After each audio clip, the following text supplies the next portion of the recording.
নমস্কার। আজকে আমরা শুনব শ্রী শ্রী সারদা মায়ের অমৃত কথা। মায়ের কথা শুনব শ্রী শ্রী ঠাকুরের সন্ন্যাসী সন্তান স্বামী তুরীয়ানন্দজির স্মৃতিতে। পরম বৈদান্তিক ব্রহ্মজ্ঞ পুরুষ স্বামী তুরীয়ানন্দ যখন আমেরিকায় 1899 থেকে 1902 সাল, তখন তাহার মুখে প্রায় শোনা যেত মা মা ধ্বনি। শ্রী শ্রী ঠাকুরের অন্যান্য ত্যাগী সন্তানের মতন তিনি জানতেন মার কৃপা ব্যতীত বস্তু লাভ হয় না। এই প্রসঙ্গে আমরা তুরীয়ানন্দজির একটি উপদেশ স্মরণ করতে পারি। সেখানে তিনি বলেছেন, মায়ের সন্তান হও। তিনি তার সন্তানদের সাহায্য করবার জন্য সব সময় প্রস্তুত। মার কাছে প্রার্থনা করো, সব ঠিক হয়ে যাবে। আমরা বুঝি বা না বুঝি, মাই আমাদের একমাত্র আশ্রয়। এই মা বিশ্বজননী, আবার শ্রীমাই এই বিশ্বজননী। স্বামী তুরীয়ানন্দজির নানা পত্রে শ্রীমা সম্পর্কে উল্লেখ পাওয়া যায়। সেই সব চিঠিতে শ্রীমায়ের প্রতি তার গভীর শ্রদ্ধার ভাব প্রকাশ পেয়েছে, সেই সঙ্গে নিজের দীনতা। 1916 সনে বেলুড় মঠে শ্রীমায়ের উপস্থিতিতে দুর্গা উৎসব সুসম্পন্ন হয়েছে। এই সংবাদ প্রাপ্তির পর তিনি প্রেমানন্দজিকে লেখেন, শ্রী শ্রী মায়ের শুভাগমন ও উপস্থিতিতে যে সমস্ত কার্য সুসম্পন্ন এবং আনন্দের স্রোত প্রবাহিত হইবে, ইহা তো জানা কথা। পত্রে তিনি শ্রী শ্রী মায়ের চরণে তার অসংখ্য সাষ্টাঙ্গ দণ্ডবৎ প্রণাম নিবেদন করেছেন। 1913 সনে মাস্টারমশাইকে তিনি একটি চিঠিতে লিখেছেন, শ্রী শ্রী মাতা ঠাকুরানীর কুশল সংবাদ এবং তিনি ইতিমধ্যে কলিকাতায় আসিয়াছেন কিনা জানিবার জন্য আমরা আগ্রহান্বিত আছি। এক লাইন লিখিয়া তাহার শ্রীচরণ কুশল সংবাদ জানাইবেন। তাহার পাদপদ্মে আমাদের অজস্র সাষ্টাঙ্গ প্রণাম নিবেদন করিবেন। শ্রী শ্রী মায়ের শ্রীচরণ কুশল সংবাদ পাওয়ার জন্য যেমন তিনি ব্যাকুল, তেমনি তার আগ্রহ শ্রী মায়ের শ্রীচরণ দর্শনে। 1917 সনে তার একটি চিঠিতে লেখা দেখি, শরৎ মহারাজ ভুবনকে এক তার করিয়াছেন। শ্রী শ্রী মায়ের জয়রামবাটি যাইবার কথা আমাকে জানাইতে বলিয়াছিলেন। যদি মা সোমবার দেশে যান, তাহা হইলে সেখানে যাইয়া তাহার শ্রীচরণ দর্শন করিতে পারিব, এই ভরসা আছে। জনৈক ভক্তকে লেখা একটি পত্রে স্বামী তুরীয়ানন্দজি করুণাময়ী শুভদা শ্রী মায়ের একটি ছবি সংক্ষেপে তুলে ধরেছেন। শ্রী শ্রী মা শীঘ্রই কলিকাতায় আসিতেছেন। শ্রী শ্রী মা শীঘ্রই কলিকাতা আসিতেছেন, ইহা মহা আনন্দের সংবাদ। কত লোকই যে মায়ের পদপ্রান্তে আসিয়া জুড়াইবে, তাহার সংখ্যা নাই। ধন্য মায়ের কৃপা, আর কি সহনশীলতা! বেজার ভাব আদৌ নাই। দিন রাত নিরন্তর লোক আসিতেছে, আর সকলেরই কল্যাণ করিতেছেন অকাতরে। শ্রী মায়ের কৃপা লাভ হলে সকল শঙ্কা দূর হয়। তখন শুধু নিজেকে তার চরণে সমর্পণ করতে হয়। যা কিছু জ্ঞাতব্য তিনিই জানিয়ে দেন। এই বিষয়ে তুরীয়ানন্দজি যথাক্রমে 1908 এবং 1919 সনে লেখা দুটি পত্রে বলেছেন, শ্রী শ্রী মায়ের কৃপা লাভ করিয়াছ, সুতরাং আর ভয় কি?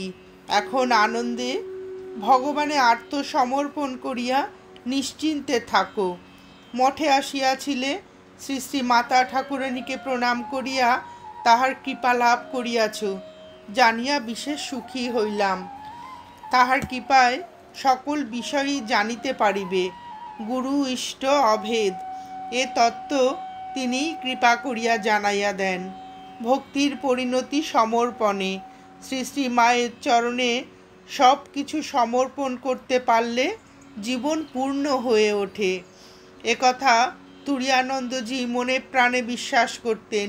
এই প্রসঙ্গে একটি পত্রে তিনি যা বলেছেন সেটি মনে রাখার মতো। তুরীয়ানন্দজি লিখেছেন, শ্রী শ্রী মায়ের চরণ প্রান্তে তোমার পুত্রকে কিছুক্ষণের জন্য রাখিয়া তুমি বড়ই এক অদ্ভুত সুন্দর ভাব প্রকাশ করিয়াছ। এই রূপেই স্ত্রী, ধন, জন, এমনকি নিজেকেও তার পদে অর্পণ করিতে পারিলে জীবন ধন্য হইয়া যায়। ভক্তের বাঞ্ছা ইহারা আপনারাই পূর্ণ করিয়া থাকেন। শ্রীমাকে তুরীয়ানন্দজি কি দৃষ্টিতে দেখতেন তার সম্যক পরিচয় পাওয়া যায় শ্রীমা সম্বন্ধে তার এই উক্তিটি থেকে। তিনি বলছেন, কি মহাশক্তি জগতের কল্যাণের জন্য রয়েছেন। যে মনকে আমরা এখানে মানে কণ্ঠদেশে ওঠাতে প্রাণপণ চেষ্টা করি, সেই মনকে তিনি রাধু রাধু করে জোর করে নামিয়ে রেখেছেন। বোঝো ব্যাপারটা কি। জয় মা মহাশক্তি। এবার আমরা স্বামী নিরঞ্জনানন্দজির স্মৃতিতে শ্রী শ্রী মায়ের অমৃত কথা শুনব। স্বামীজি 1894 সালে প্রিয় গুরুভ্রাতা স্বামী শিবানন্দকে আমেরিকা থেকে একটি পত্রে লিখেছিলেন, রামকৃষ্ণ পরমহংস ঈশ্বর ছিলেন কি মানুষ ছিলেন, যা হয় বলো দাদা, কিন্তু যার মায়ের ওপরে ভক্তি নেই তাকে ধিক্কার দিও। নিরঞ্জন লাঠিবাজি করে, কিন্তু তার মায়ের ওপর বড় ভক্তি, তার লাঠি হজম হয়ে যায়। নিরঞ্জন এমন কার্য করেছে যে তোমরা শুনলে অবাক হয়ে যাবে। আমরা এখানে স্বামীজির পত্রোক্ত ওই নিরঞ্জনের মাতৃভক্তির দিকে কিছুক্ষণ দৃষ্টি ফেরাব। নিরঞ্জন অর্থাৎ স্বামী নিরঞ্জনানন্দের অতিশয় স্বল্প পরিসর জীবনকালের সকল ঘটনা বা ঐতিহাসিক ধারাবাহিকতা আমাদের কাছে এখনও সুব্যক্ত নয়, বরং বলা চলে অমন অনুপম একখানি জীবন চিত্র লোকালোচনের অগোচরেই থেকে গেছে। তবু এই বীর সন্ন্যাসীর অসাধারণ মাতৃভক্তি সংবাদটুকু আমাদের অগোচর নেই। স্বয়ং স্বামী বিবেকানন্দই একথা সোচ্চার গৌরবে ঘোষণা করে দিয়ে গেছেন। অতঃপর বিশ্বাস ভক্তির প্রতিমূর্তি মহাকবি গিরিশের একদিনের একটি প্রাসঙ্গিক কথাকেও আমরা মূল্যবান সাক্ষ্যস্বরূপ গ্রহণ করতে পারি। শ্রী শ্রী মায়ের স্বরূপ এবং তা জানা ও মানার প্রসঙ্গে একদা একটি রহস্যপূর্ণ কথোপকথনের মাঝে স্বয়ং ভক্ত ভৈরব গিরিশ সহসা মন্তব্য করে বসেন, আমি কি প্রথমে মানতুম, নিরঞ্জনী আমার চোখ খুলে দিলে। কথাটি সাধারণ একজনের নয়, কথাটি তারই মুখের অকপট স্বীকৃতি, যার পাশিকে পাচানা বিশ্বাস ভক্তি।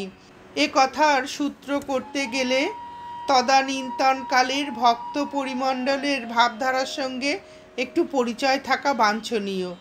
সাধারণভাবে শ্রী শ্রী মা তখন জগদম্বা রূপে সকল ভক্তদের হৃদয়ে প্রকট নন, এমনকি ঘনিষ্ঠ মহলেও মা তখনও গুরুপত্নী হিসাবেই সম্মানিতা পাত্র। অন্তরঙ্গ ত্যাগী সন্তানরাও তাদের অন্তরের ভাবকে তখনও পর্যন্ত বাইরে কারো কাছে প্রকাশ্যে বলতেন না বা প্রচারও করতেন না। এক কথায় শ্রী শ্রী মা দেবীরূপে তখনও পর্যন্ত ভক্ত সমাজে আবির্ভূতা নন, যদিও মুষ্টিমেয় কয়েকজন অন্তরঙ্গ পরিকরই শুধু তা উপলব্ধি করতেন। আর সেই সব উপলব্ধির আদৌ প্রচার ছিল না বলে মাকে কেউই তেমনভাবে মানতে শুরু করেননি। ওই রকম দিনেও স্বামী নিরঞ্জনানন্দ কিন্তু মাতৃমহিমাকে সগৌরবে এবং অসংকোচে সকলের কাছে সোচ্চারে বলতেন। প্রয়োজন হলে তিনি তীক্ষ্ণ যুক্তি ও বিচারের সাহায্যে তার স্বকীয় বিশ্বাস ও অনুভূতির কারণ নির্ণয় করে ভক্তদের হৃদয়ে শ্রী শ্রী মায়ের দিব্য স্বরূপকে প্রতিষ্ঠা করতে সচেষ্ট হতেন। মা যে কেবলমাত্র গুরুপত্নী হিসাবেই শ্রদ্ধেয় নন, জগৎজননী আদ্যাশক্তি রূপেই উপাস্য, এই মঙ্গল বার্তাটি একমাত্র নিরঞ্জনানন্দই সর্বপ্রথম সর্বসমক্ষে প্রচার করেছিলেন। গিরিশচন্দ্র যখন পুত্রশোকে বিহ্বল হয়ে নিজেকে নিতান্তই অসহায় অবলম্বনহীন ভেবে বড় দীন দশায় পড়েছিলেন, তখন এই নিরঞ্জনানন্দই তাকে জীবন দান করেছিলেন। তাকে জয়রামবাটিতে নিয়ে গিয়ে শ্রী শ্রী মায়ের পদপ্রান্তে পৌঁছে দিয়ে গিরিশের আধ্যাত্মিক জীবনে ওই প্রত্যক্ষ মাতৃ সান্নিধ্যের কিছুকাল বাস এক উল্লেখযোগ্য অধ্যায়। শ্রী শ্রী মায়ের চরণ সকাশে উপনীত হতে নিরঞ্জনানন্দই তখনকার দিনের এক প্রধান সহায়ক যন্ত্রস্বরূপ ছিলেন। স্বামী বিবেকানন্দের সন্ন্যাসী শিষ্যগণের মধ্যে বরিষ্ঠ কয়েকজনের জীবনেই তাই দেখি নিরঞ্জনানন্দের প্রচুর প্রভাব ও প্রেরণা। স্বামী বিরজানন্দের জীবনী পাঠকের জানা আছে। বাল্যে একাধিকবার তিনি স্বামী নিরঞ্জনানন্দের সাহচর্যেই জয়রামবাটিতে মাতৃ সমীপে গিয়েছিলেন। শ্রী শ্রী মায়ের বীর সন্তান নিরঞ্জনানন্দ। নিরঞ্জনানন্দের এই বীর ভাবের পরিচয় আমরা কাশীপুর উদ্যান ভবনে এবং পরবর্তীকালে বেলুর মঠে পেয়েছি। যথাক্রমে ঠাকুর শ্রীরামকৃষ্ণদেবের এবং স্বামী বিবেকানন্দের পীড়িত অবস্থায় দ্বাররক্ষীর ভূমিকায় সেবক নিরঞ্জনানন্দ ইতিহাসে স্মরণীয় হয়ে রয়েছেন। অনুরূপ ভূমিকায় তাকে আমরা শ্রী শ্রী মায়ের কাছেও পাই। শ্রী শ্রী মায়ের সম্মুখের ভাষায় একটি ঘটনার বর্ণনা করি এখানে। হরি সেই সময়ে কামারপুকুরে এসে কিছুদিন ছিল। একদিন আমি পাশের বাড়ি থেকে আসছি, এসে বাড়ির ভিতর যেই ঢুকেছি অমনি হরিশ আমার পিছু পিছু ছুটছে। হরিশ তখন খ্যাপা, পরিবার পাগল করে দিয়েছিল। তখন বাড়িতে আর কেউ নেই। আমি কোথায় যাই তাড়াতাড়ি ধানের হামারের চারিদিকে ঘুরতে লাগলাম। ও আর কিছুতেই ছাড়ে না। 7 বার ঘুরে আমিও আর পারলুম না। তখন নিজ মূর্তি এসে পড়ল। আমি নিজ মূর্তি ধরে দাঁড়ালুম। তারপর ওর বুকে হাঁটু দিয়ে জিভ টেনে ধরে গালে এমন চড় মারতে লাগলুম যে ও হে হে করে হাঁপাতে লাগলো। আমার হাতের আঙুল লাল হয়ে গিয়েছিল। তারপর নিরঞ্জন এলে তাকে বললুম ওকে পাঠিয়ে দাও। এই ঘটনার সময় নিরঞ্জনানন্দ কলকাতায় ছিলেন, কিন্তু যে মুহূর্তে কামারপুকুরের এই অস্বস্তিকর পরিস্থিতির কথা শুনেছেন তৎক্ষণাৎ স্বামী শারদানন্দের সঙ্গে নিরঞ্জনানন্দও জননী সকাশে ছুটে আসেন, আজ্ঞাবহ পবননন্দন মহাবীরের মতো। আশ্চর্য এই যে নিরঞ্জনানন্দের আগমনের সঙ্গে সঙ্গেই উন্মাদ হরিশও বিনা বাক্য ব্যয়ে কামারপুকুর ছেড়ে চলে যান এবং জানা যায় ক্রমে তিনি নিরাময়ও হয়েছিলেন। সেবক নিরঞ্জনানন্দের তেজস্বিতায় মা স্বয়ং কত প্রসন্না হয়েছিলেন, কতখানি নির্ভর করতেন তার ওপর, তা মায়ের মুখের ওই ছোট্ট দুটি কথাতেই বেশ স্পষ্ট। মা বললেন, তারপর নিরঞ্জন এলে তাকে বললুম ওকে পাঠিয়ে দাও। স্বামী নিরঞ্জনানন্দ যদিও দীর্ঘায়ু ছিলেন না, কিন্তু দীর্ঘস্থায়ী ব্যাধির তাড়না ভোগ করেছেন খুব। সহসা কেমন যেন তাই ভাবান্তর হয়ে হিমালয় ক্রুরে হরিদ্বারে চলে গিয়ে চিরবিশ্রামের জন্য ব্যাকুল হয়ে পড়েছিলেন। মায়া নির্মুক্ত সন্ন্যাসী সেই কালে বড় কোমল ও শিশু স্বভাবের হয়ে গিয়েছিলেন। যাত্রার প্রাক্কালে তার আশ্চর্য মাতৃগত প্রাণা যেন উথলে পড়েছিল। ছোট শিশুর মতো শুধুই মা মা মা এই ধ্বনি কণ্ঠে, সর্ববিষয়ে মায়ের মুখ চেয়ে অপেক্ষা করা, মায়ের হাতে খাওয়া, মায়ের স্বহস্তে প্রস্তুত খাদ্য মাত্রই গ্রহণ, সব কাজেই মায়ের নির্দেশের অপেক্ষা। দিবানিশি মায়ের চরণ ছায়ায় অবস্থান, যেন সহায় সম্বলহীন নিরাশ্রয় শিশুটি। শ্রী শ্রী মাই তখন নিরঞ্জনানন্দের ধ্যান জ্ঞান সাধন সাধ্য। এই বিশেষ ভাবটি অন্যের কাছে যতই মুগ্ধকর হোক, সন্তান বৎসলা জননীর হৃদয় কিন্তু ক্রমেই উদ্বেগে উৎকণ্ঠায় আকুল হয়ে উঠেছিল। মা হয়তোবা বুঝতে পারছিলেন ঐচ্ছিকভাবে সন্তানের সঙ্গে বিচ্ছেদ অতি আসন্ন।